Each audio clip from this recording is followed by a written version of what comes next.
And I know it was a little different without fans, but it had to be nice to pick up a victory inside Matthew Knight Arena again, and good to be home. Well, we did some good things. Disappointed in our ball movement. A lot of defensive assignments. We were a plus 14 on the boards. I thought Eric and LJ really did a good job there. We just, like I said, the ball movement's got to improve. Our communication defensively's got to improve. We had a stretch there at about the 6-minute mark, 5-minute mark. We had a chance to put them away, and we had 4 bad turnovers, just guys leaving their feet, and just a really bad 3 or 4 possessions. And Eugene tries to throw one behind his back. I mean, we could have put ourselves in bad position there. I hope we learned something from that. How about Eric Williams, Coach? That 17-point, 10-rebound performance, it just seems like he just plays so hard for you. At times he really did. I liked his effort. Got in a little foul trouble the first half, but he did some good things. And, when he gets his feet set like that on threes and his balance, he's got a good follow through. So that didn't surprise me when he hit shots. I thought he was in position.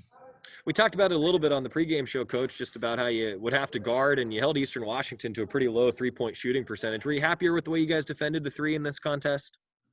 Well, I thought they wore down a little bit, with the travel and that. And like I said, we had some communication mistakes that I thought we gave up way too easy of shots on. But they're a good team. They're an experienced team. They had all their players back. We knew we'd have a fight on our hands. Eugene gets in foul trouble the first half, and Eric gets in foul trouble. So, we were a little thin there. But, the guys, second half, again, the rebounding I thought was a big difference. If we went and turned it over, I thought we'd have had some pretty good possessions there and maybe pulled away a little earlier. All right, Coach, thanks for spending a few minutes with us on the postgame show, and we'll catch up with you on Wednesday. All right. We'll open it up to the rest of the media here, Coach, and we'll start with James Crapia from the Oregonian.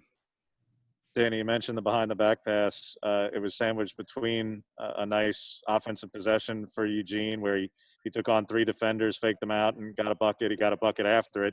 So what's the going rate in Kangaroo Court when you have 2 positives and a negative?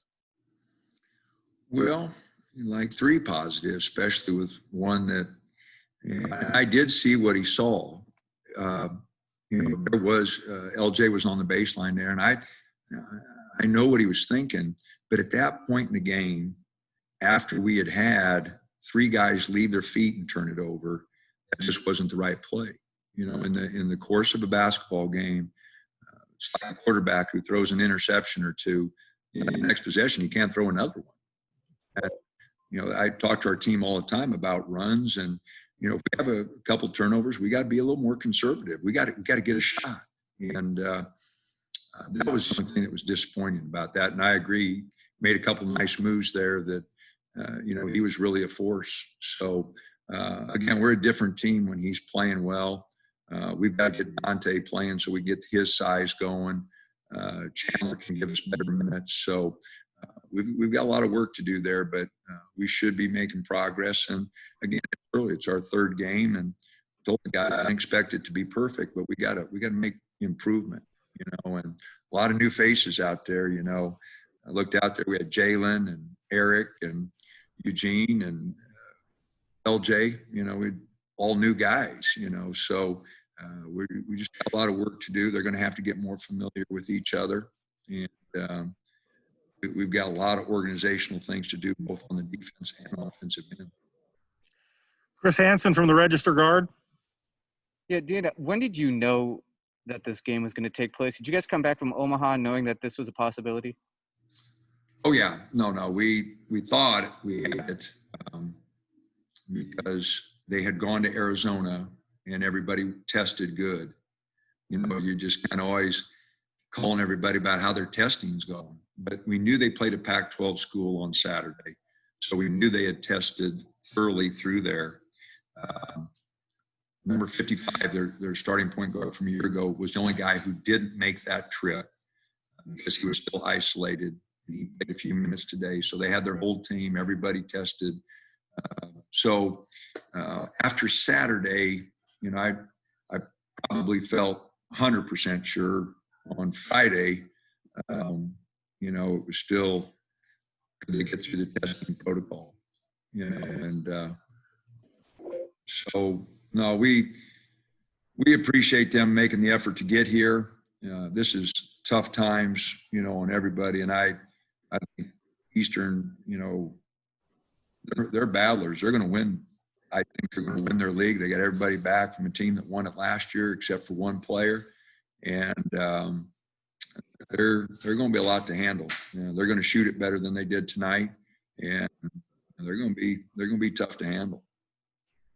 Matt Preem, 247 Sports. Dana, what'd you think of your guys' shot selection? Thought like maybe the Chargers in the first half, guys got maybe a little tentative to attack the rim. We took some bad shots. We wasted a lot of possessions, either with turnovers or, just ball movement's not good enough. It's got to get a lot better. Everybody's catching it, and their first reaction is to put the ball on the floor. Other than LJ, we've got a bunch of guys that, want to make a play every time they catch it. And we keep showing them the stats of, when the defense gets set on one side and we don't move the ball to a second side or even a third side, our percentages are just not very good. And they just don't trust me. Gotta get better. We can get that ball moving from side to side. And I remember one time in the second half, we came down, we looked at Eugene, we swung it, looked at her again, swung it back, and he got a layup. Because we hit three sides. And you make that defense shift, it's a whole different game rather than just letting them set and, getting their defense stacked. And that's where a lot of our turnovers came, when the defense was stacked. Jerry Thompson, Ducks Illustrated. Yeah, Coach, you talked about leaving your feet. I assume you meant on offense, but the first two baskets of the game was on defense leaving the floor on ball fakes or whatever, and it happened a number of times afterwards. Are you going to be able to clean that one up? Because that's just scouting report. Davison, preseason player of the year for them, number 10. He's a good three-point shooter, but he's not great. So we weren't running him off the line. We were supposed to break his rhythm and bounce. And Chris tried running him off the line twice and just went by him, and he hit two 15-footers, which he likes to do. So that was scouting report mistakes. Number 24, Aiken, now we were trying to run him off the line. If we run by him and make him put it on the floor, that was the scouting report. We were running him off the line. But not Davison. That was his rhythm and bounce player, and made two scouting report errors. James, the Oregonian. Dana, LJ plays starter-like minutes, and I realize it's only his second. There we go. That's me, James. Sorry, I apologize. Sorry about that.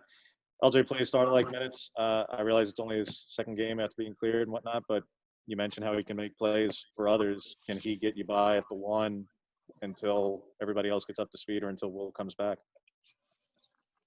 He's going to play starter minutes, as long as he keeps playing as hard as he is and moving the ball like he is.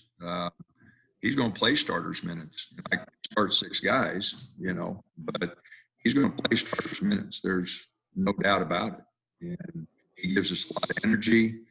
He had 10 rebounds. I think he went 2 for 6 from three. I think he'll get a little better there and put the ball on the floor. He's moving the ball as well or better than anybody we have on the team.